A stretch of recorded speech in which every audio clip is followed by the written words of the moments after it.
ಅಲ್ಲಿ ನನ್ನ ಅಭಿಪ್ರಾಯ ನೆನ್ನೆನೇ ಹೇಳಿದ್ದೀನಿ. ಇವತ್ತು ಬಿ ಜೆ ಪಿಯ ಸ್ನೇಹಿತರುಗಳು ಧರ್ಮಸ್ಥಳಕ್ಕೆ ಹೋಗಿ ಶಾಸಕಾಂಗ ಪಕ್ಷದ ಸಭೆ ಕರಿಬೇಕು ಅನ್ನೋದೇನಿದೆ, ಕರೀತಕ್ಕಂಥದ್ದು ತಪ್ಪು ಅಂತ ನಾನೇನು ಹೇಳಲ್ಲ. ಆದರೆ ನನ್ನ ಅಭಿಪ್ರಾಯದಲ್ಲಿ ಮುಗಿದೋಗಿರೋ ಅಧ್ಯಾಯ. ಯಾಕೆಂದರೆ ಈ ಸರ್ಕಾರದಲ್ಲಿ ಯಾರನ್ನು ಬೇಕಾದರೂ ಬ್ಲ್ಯಾಕ್ ಮೇಲ್ ಮಾಡ್ತಾರೆ, ಯಾರಿಗೆ ಬೇಕಾದರೂ ಯಾವ ರೀತಿಯ ಆಮಿಷಗಳನ್ನು ಒಡ್ಡಿ ಅವರನ್ನು ಬದಲಾವಣೆ ಮಾಡ್ಕೋಬೋದು ಅಂತಕ್ಕಂಥವ್ರು ಎಕ್ಸ್ಪರ್ಟ್ಗಳಿದ್ದಾರೆ. ಅದರಿಂದ ಈ ಒಂದು ಚುನಾವಣೆಯಲ್ಲಿ ಕ್ರಾಸ್ ವೋಟಿಂಗ್ ಏನಾಗಿದೆ, ಇದೇನು ಹೊಸದಲ್ಲ. ಇವತ್ತು ಪಕ್ಕದಲ್ಲಿ ಅದ್ಯಾವುದೋ ಜಾರ್ಖಂಡಲ್ಲಿ ಕಾಂಗ್ರೆಸ್ದೇ ಆಗಿದೆಯಲ್ಲ. ಇಲ್ಲಿ ಪ್ರಶ್ನೆ ಇರೋದು ಮ್ಯಾನ್ ಪವರು, ಮಸಲ್ ಪವರು, ಮನಿ ಪವರು. ಇದರಲ್ಲಿ ಏನು ಬೇಕಾದರೂ ಮಾಡ್ತಾರೆ. ಈ ಚುನಾವಣೆಯಿಂದ ನಾನು ಬಿ ಜೆ ಪಿಯ ನನ್ನ ಮಿತ್ರ ಪಕ್ಷದ ಸ್ನೇಹಿತರಿಗೂ ಹೇಳ್ತೇನೆ, ಯಾರೂ ಯಾವುದೇ ಕಾರಣಕ್ಕೂ ಆತಂಕಕ್ಕೆ ಒಳಗಾಗೋದು ಬೇಡ. ನಾನೀಗಾಗಲೇ ಮಾಡಾಯಿತು.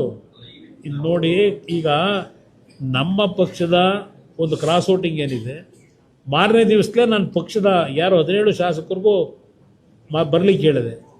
17 ಶಾಸಕರುಗಳು ಎಲ್ಲರೂ ಶಿಸ್ತುಬದ್ಧವಾಗಿ ಬಂದು ಹಾಜರಾತಿ ಮಾಡಿ ಅವರೆಲ್ಲ ನಮಗೆ ಬೆಂಗಳೂರು ನಗರ ಸರಿ ಮಾಡಿದೆ. ಅದೆಲ್ಲ ಅಲ್ಲೆಲ್ಲ ಹೋಗಿ ಟೌನ್ಶಿಪ್ಗಳು ಮಾಡಿ ಈಗೇನಪ್ಪ ಮಾಡ್ತೀರಿ?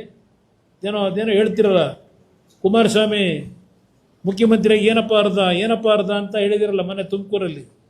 ನೀವು ಅರಿತಿರೋದು ಇದೆಯಾ?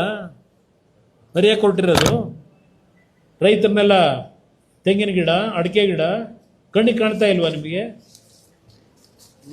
ಯಾವ ರೀತಿ ಬದುಕ್ತಾ ಇದ್ದಾರೆ ಜನ ಅಂತ ಹೇಳಿ. ಇಲ್ಲಿ ಸಸಿ ನೆಡೋ ಕಾರ್ಯಕ್ರಮ ಬೆಂಗಳೂರಿನಲ್ಲಿ 15 ಲಕ್ಷ ಸಸಿ ನೆಡ್ತಾರಂತೆ.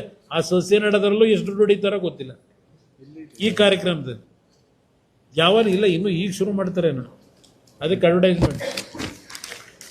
ಅದರಿಂದ ನಾನು ಎಲ್ಲದಕ್ಕೂ ಸಿದ್ಧ ಇದ್ದೇನೆ. ನಾನು ಎಂದೂ ಸಹ ಜನವಿರೋಧಿ ನೀತಿ ಮಾಡ್ತಕ್ಕಂಥದ್ದಕ್ಕೆ ನನ್ನ ಸರ್ಕಾರದಲ್ಲಿ ನಾನು ಆಸ್ಪದ ಕೊಟ್ಟಿಲ್ಲ. 5 ಬಡಾವಣೆ ಘೋಷಣೆ ಮಾಡಿದೆ 2007 ಆಗಸ್ಟ್ ತಿಂಗಳಿನಲ್ಲಿ.